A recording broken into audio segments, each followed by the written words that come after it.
नमस्कार, आप देख रहे खबर बिहार। मैं हूं आपके साथ राजेश कुमार। बिहार में कोरोना से जुड़ी हुई इस वक्त की बड़ी खबर यह है कि बिहार में 24 घंटे के अंदर 30 लोगों की मौत हुई है। बिहार में मौत का आंकड़ा 197 पहुंच गया है।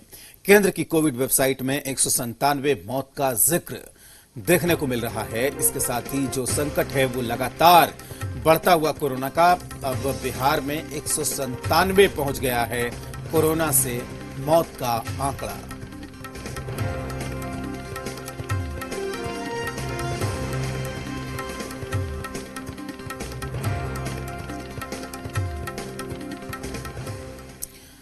बिहार में कोरोना का कहर लगातार बढ़ रहा है। 24 घंटे के अंदर कोरोना के 901 नए मरीज सामने आए, जिससे संक्रमितों की संख्या 23,300 पहुंच गई। पटना की बात करें तो यहां 24 घंटे के अंदर 99 नए मामले सामने आए।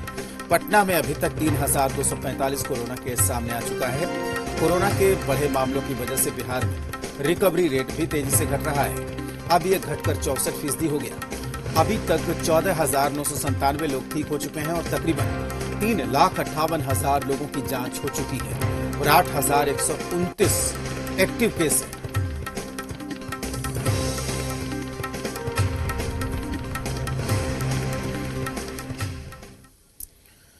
लखीसराय सदर अस्पताल पर कोरोना का कहर टूटा है। सदर अस्पताल के लैब टेक्नीशियन समेत कई कर्मी कोरोना पॉजिटिव हो गए हैं। इसके बाद अस्पताल की ओपीडी सेवा को बंद कर दिया गया है, तो अस्पताल में कोरोना की जांच बंद कर दी गई है। जिले में आज कुल 82 कोरोना पॉजिटिव मरीज मिले। इससे संक्रमित मरीजों का आंकड़ा 403 पर पहुंच गया। कोरोना पॉजिटिव अभी तक कुल 403 हो चुके हैं। आज का रफ्तार है कि 82 आज मरीज नया पॉजिटिव आ गए हैं। हमारे कुछ अस्पताल कर्मी, नर्स, ममता और पैथोलॉजी जांच वाले भी पॉजिटिव हो गए हैं, जिसके चलते आज अस्पताल का जनरल काम बाधित हो गया, बंद करना पड़ा और सैनिटाइज करने के बाद इससे पूरा। मुंगेर में आज कोरोना का विस्फोट हुआ है। आज 64 लोग कोरोना पॉजिटिव मिले। नए आंकड़े आने के बाद मुंगेर में संक्रमित मरीजों का आंकड़ा 813 पहुंच गया है, जबकि एक साथ 46 मरीज इलाज के बाद ठीक होकर घर लौटे। जिले में ठीक होने वाले मरीजों की संख्या 486 पर पहुंच गई, जबकि 322 एक्टिव केस अभी भी है। जिले में अभी तक 5 लोगों की मौत कोरोना से हो चुकी है। आज पॉजिटिव आए मरीजों में डाक विभाग के 22 और सिविल कोर्ट का 1 कर्मचारी शामिल है।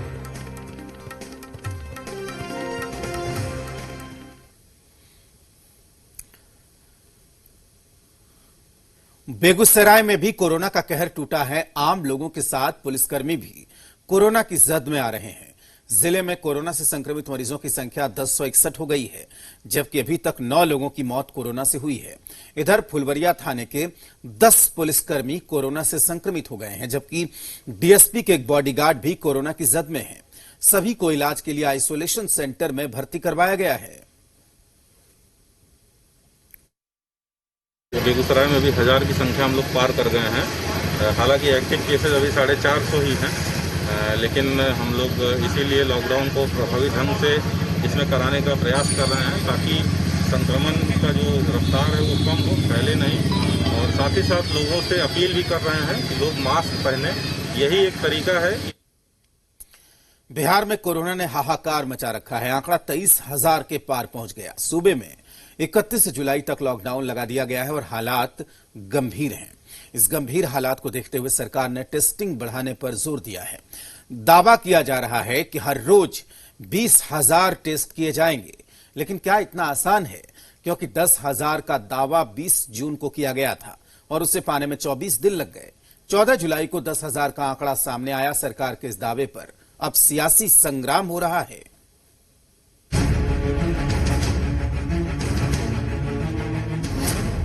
बिहार में कोरोना से बिगड़ते जा रहे हैं हालात। संक्रमित मरीजों का आंकड़ा 23,000 के पार। 20,000 टेस्ट हर रोज कराने की तैयारी। कोरोना से बिगड़े हालात के बाद राज्य सरकार अब टेस्टिंग की संख्या बढ़ाने का ऐलान कर रही है। राज्य सरकार सूबे में हर रोज 20,000 कोरोना टेस्ट कराने की तैयारी कर रही है, जिसे लेकर सियासत गरमाई हुई है। सरकार की तैयारियों पर सवाल खड़े किए जा रहे हैं। हमारा जो रिकवरी रेट है वो बेहतर है, और वो इसलिए है कि अस्पतालों का प्रबंधन श्रेष्ठ है, और इसीलिए विपक्ष के इन आरोपों का कोई औचित्य नहीं है। पूरे देश में बिहार के मॉडल कोरोना संक्रमण का ये खतरा आज जिस तरह से बिहार में विस्फोट हुआ है कोरोना का, इसके लिए तो सरकार जिम्मेवार है। सरकार ने कोई प्लानिंग ठोस नहीं की और उसी का खामियाजा आज बिहार की जनता को भुगतना पड़ रहा है। विपक्ष सवाल क्यों उठा रहा है, उसकी एक वजह भी है। बीते दिनों की जांच का आंकड़ा देखें तो राज्य स्वास्थ्य समिति के आंकड़ों के मुताबिक 11 जुलाई को 9,108, 12 जुलाई को 9,251, 13 जुलाई को 9,129, 14 जुलाई को 10,018, 15 जुलाई को 10,052, 16 जुलाई को 10,245 सैंपल की जांच हुई। यानी कि जांच लगातार बढ़ रही है, लेकिन यह भी कम है। नीति आयोग के सीईओ अमिताभ कांत की ट्विटर पर 4 जुलाई को साझा की गई जानकारी के मुताबिक देश के 19 राज्यों में बिहार में टेस्टिंग सबसे कम है।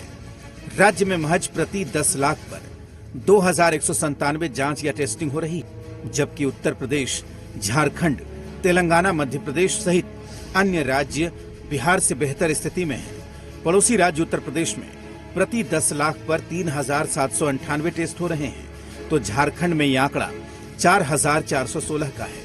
गौरतलब है कि मुख्यमंत्री नीतीश कुमार और स्वास्थ्य मंत्री मंगल पांडे कई मौकों पर जांच की रफ्तार तेज करने की बात दोहराते रहे हैं। खुद स्वास्थ्य महकमे ने 20 जून तक ही जांच की क्षमता 10,000 करने का लक्ष्य रखा था, जिसे 14 जुलाई को पाया जा सका है। हालांकि रिकवरी दर को अगर 11 से 15 जुलाई के आंकड़ों में ही देखें तो ये लगातार घट रही है। राज्य स्वास्थ्य समिति के आंकड़े देखें तो 11 और 12 जुलाई को ये 73% थी, जो 13 जुलाई को घटकर 71%, 14 जुलाई को 69 और 15 जुलाई को 67% हो गई। इसी तरह रोजाना होने वाली मौतों की संख्या भी लगातार बढ़ रही है।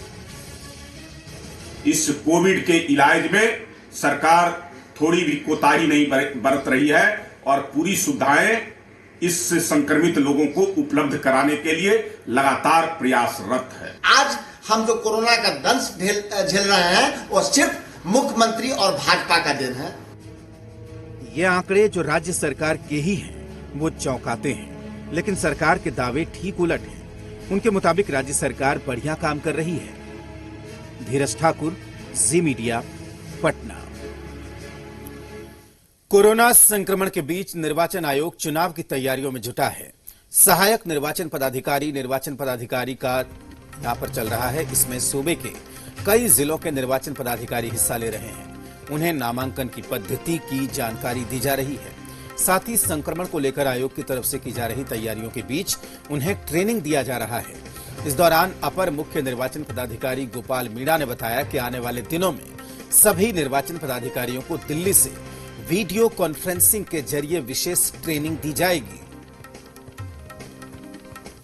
अभी तो चुनाव तो एक घोषणा थोड़ी हुआ, हम लोग तो सिर्फ लोगों को जो प्रिपरेशन हमारा प्लान है लोगों को ट्रेनिंग दे के रखना है, नॉर्मल प्रोसेस है उसके बारे में ट्रेनिंग दिया गया और जब भी होगा तो कोविड का प्रोटोकॉल होगा। आगे सर और भी कुछ कार्रवाई मतलब ट्रेनिंग का कुछ रहेगा क्या? ट्रेनिंग तो कंटिन्यूस प्रोसेस है और होगा, वीसी से होगा हम लोगों का। आयोग ने माइक्रोसॉफ्ट का सॉफ्टवेयर भी लिया है जिसके माध्यम से इनका जो यूजर ID दिया जा रहा है, इनको ट्रेनिंग का कंटिन्यूस प्रोसेस लास्ट तक होगा।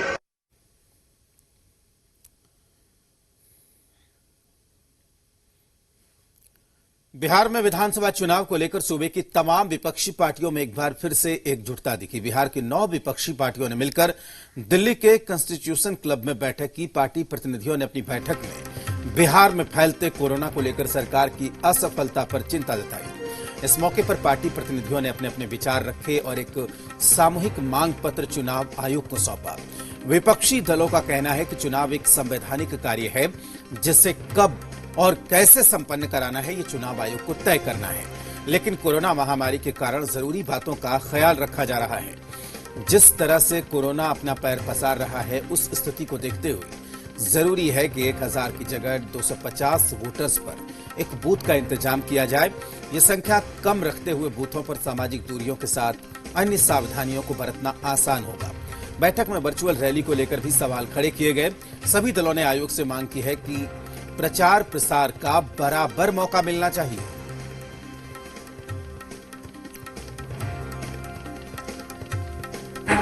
हम चाहते हैं कि चुनाव के कराने से पहले सेटिस्फाई कर ले चुनाव आयोग कि हालात किस प्रकार हैं, क्योंकि अभी आप खबर सुने होंगे कि ईवीएम ट्रेनिंग के दौरान एक शिक्षक की मृत्यु हो गई। 10 कैरी करने वाले जो ईवीएम के थे उनकी संक्रमित हो गए बेगूसराय में। तो हम अपनी चिंता से, बिहार की जमीनी हकीकत से और लोकतंत्र में जो बात कॉमरेड येचूरी ने कही कि लेवल प्लेइंग फील्ड होना चाहिए, और जनता के हित की चिंता करते हुए हमने कुछ मांगे इलेक्शन कमीशन के सामने हम रखने वाले हैं। पहली मांग हमारी ये है कि एक पोलिंग स्टेशन में आप 1000 वोटर की बात करते हो, अगर 1000 लोग एक बूथ पे वोट करने जाएंगे तो पूरी संभावना है कि कोरोना बढ़ेगा, लोगों के ऊपर जोखिम आ जाएगा। हर पोलिंग बूथ में चुनाव आयोग ने कहा 1000 से ज्यादा वोटर नहीं होंगे। हम कह रहे हैं कि हर पोलिंग बूथ में 4 पोलिंग स्टेशन बनाइए, हर पोलिंग स्टेशन के अंदर 250 से ज्यादा नहीं होनी चाहिए, तभी आप ये डिस्टेंस मेंटेन कर सकते हो, और ये व्यवस्था करने की जिम्मेदारी चुनाव आयोग का है। और दूसरी बात, हमारी मुख्य बात कि सभी राजनीतिक पार्टियां और सभी जो कैंडिडेट, उन सबको लेवल प्लेइंग फील्ड का इंतजाम करिए। ऐसा ना हो कि जिन पार्टियों के पास साधन ज्यादा है वो अपना प्रचार चला ले और हमारे लिए, बाकी लोगों के लिए कोई सुविधा ना हो, ये मंजूर नहीं है। गोपालगंज में अप्रोच रोड के धंसने के मसले पर गजब की राजनीति हो रही है। मामले पर राज्य सरकार की किरकिरी हुई तो आनन फानन में 3 केस दर्ज करा दिए गए। अलग अलग दर्ज हुए इन मुकदमों को लेकर अब नया सियासी बखेरा खड़ा हो गया है। विपक्ष ने आरोप लगाया कि सरकार अपनी खामियों को छिपाने के लिए जनता पर केस दर्ज करा रही है। वहीं बीजेपी का आरोप है कि अप्रोच रोड को ध्वस्त करने की साजिश रची गई। इधर जेडीयू इस पूरे बवाल के लिए विपक्ष को जिम्मेदार बता रही है, यानी कि सरकार की बनाई गई अप्रोच रोड के धंसने के मसले पर लीपा पोती का खेल अब शुरू हो गया है।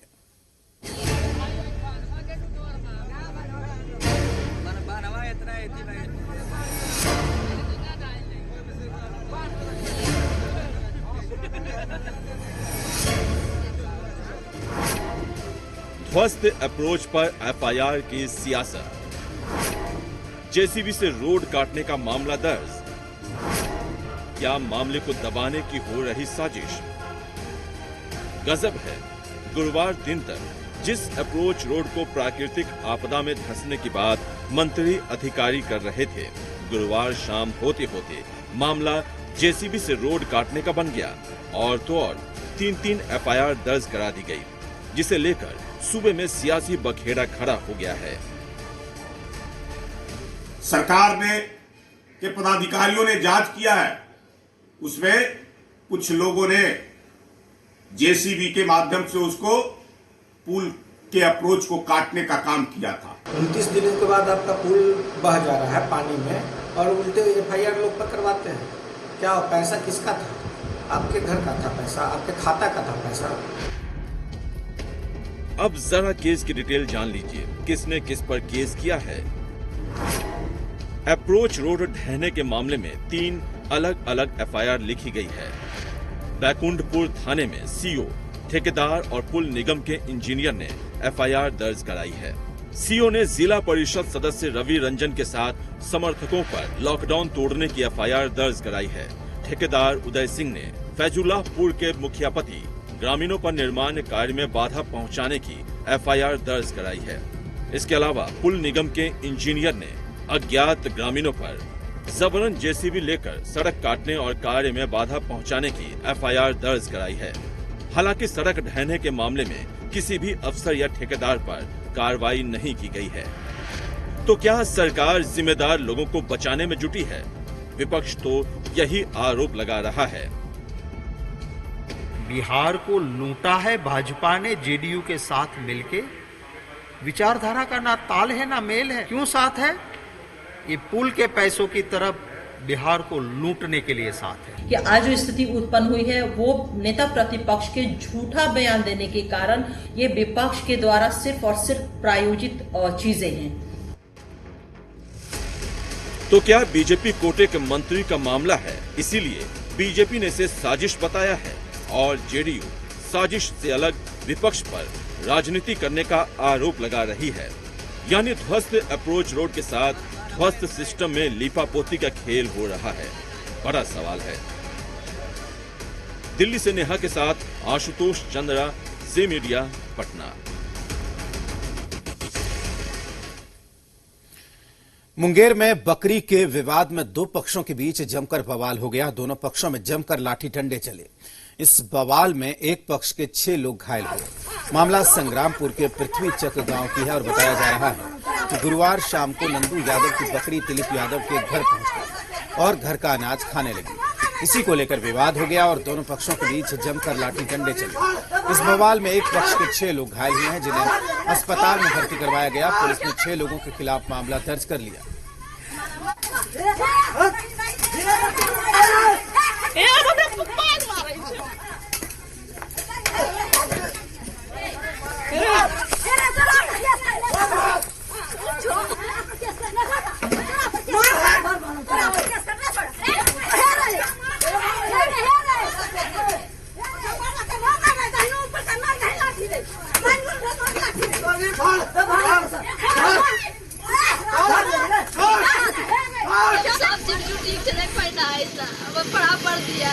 कौन मारा? सब्जी बेचे नंदू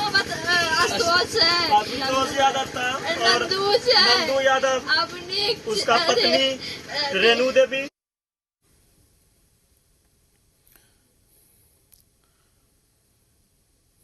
मुंगेर में पुलिस को बड़ी कामयाबी हाथ लगी है। गुप्त सूचना के आधार पर पुलिस ने कार्रवाई करते हुए एक देसी राइफल और 33 जिंदा कारतूस के साथ एक शख्स को गिरफ्तार किया। पुलिस को खबर मिली कि तारापुर के कुशवाहा कॉलोनी में एक शख्स अवैध हथियार के साथ घूम रहा है। इसके बाद पुलिस की टीम कुशवाहा कॉलोनी में उन्होंने छापा मारा और अवैध हथियार के साथ अमित को गिरफ्तार किया। अमित के पास से एक देसी राइफल और 33 जिंदा कारतूस मिले। पुलिस के मुताबिक आरोपी पहले भी कई बार आर्म्स एक्ट के तहत जेल जा चुका है।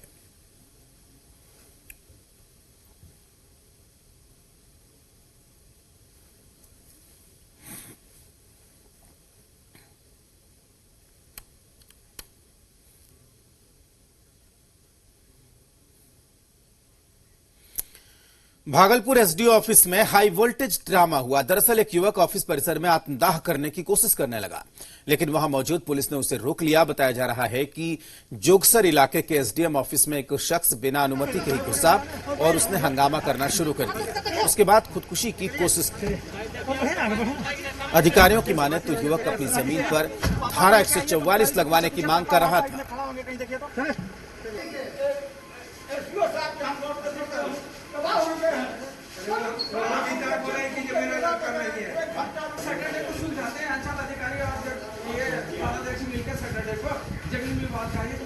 एक घंटा खड़ा रह गए, जो साहब कोई सलाम नहीं सुने तो हम लोग आज सफर का आए, थाना गए, थाना भी नहीं सुना तो हम लोग सफर का जाए से मर जाना ठीक है, जिंदा रहना ठीक है। कानूनी प्रक्रिया तो चलती है ना, अपने अनुसार चलती है, तो इसलिए इच्छा के अनुसार थोड़ी 5 महीना से बहुत होता है। 5 महीना तो न्यायालय, ये सब तो न्यायिक प्रक्रिया है। इन्होंने जो जो अपनाया वहाँ के जैसा ये खुद बता रहे हैं कि हमारा 2-3 बार जमीन का नापी हुआ, ये इनसे वार्ता से पता चला। जब 2-3 बार नापी हुआ तो कुछ न कुछ दिक्कतें हैं, जिसको सॉर्ट आउट करने का प्रयास जो नीचे के अफसर से नहीं हुआ तो बड़े पदाधिकारी का स्तर पर होगा, न्यायालय होगा। इनको उसकी प्रतीक्षा करनी चाहिए, न्यायिक प्रक्रिया अपनानी चाहिए, ना कि जबरदस्ती आत्मदाह कर लेना चाहिए।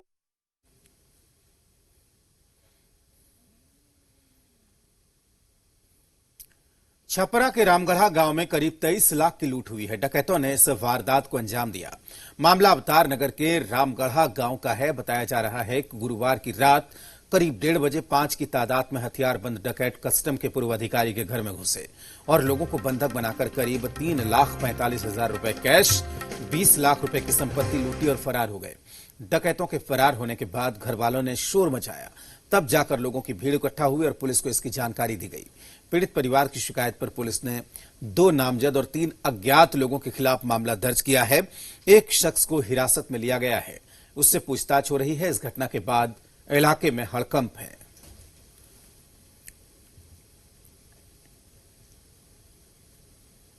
गुरुवार की रात में मेरे यहाँ करीब 5 लोगों ने हथियार बंद के साथ आकर मेरे घर पे धमकाते हुए एक कमरे में बंद करके सामान लेकर चले गए, जिसमें नगद 3,45,000 और सोना के जेवर में 6 चेन और लगभग 200 ग्राम अन्य सोना सामग्री और चांदी का सामान भी 200-300 ग्राम के आसपास।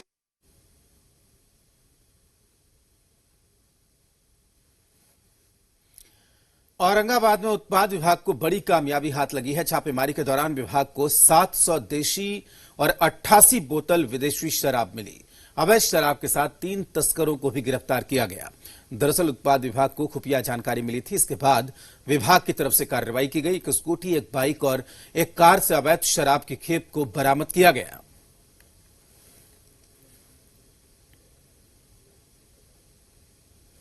चैंपियन देशी शराब जिसकी मात्रा 180 लीटर है, साजन कुमार को उसके साथ गिरफ्तार किया गया। उसके बाद रामाबांध पे एक स्कूटी पे 2 लोग जा रहे थे, जिसमें 40 बॉटल इंपीरियल ब्लू और रॉयल स्टैग 48 बोतल था। 2 व्यक्ति को गिरफ्तार किया गया। एक मदनपुर का था मनीष कुमार और एक औरंगाबाद का ही था। उससे अभी पूछताछ जारी है, अर्जुन साव। इसी के साथ इस बुलेटिन में फिलहाल इतना ही। आप देखते रहिए जी बिहार झारखंड।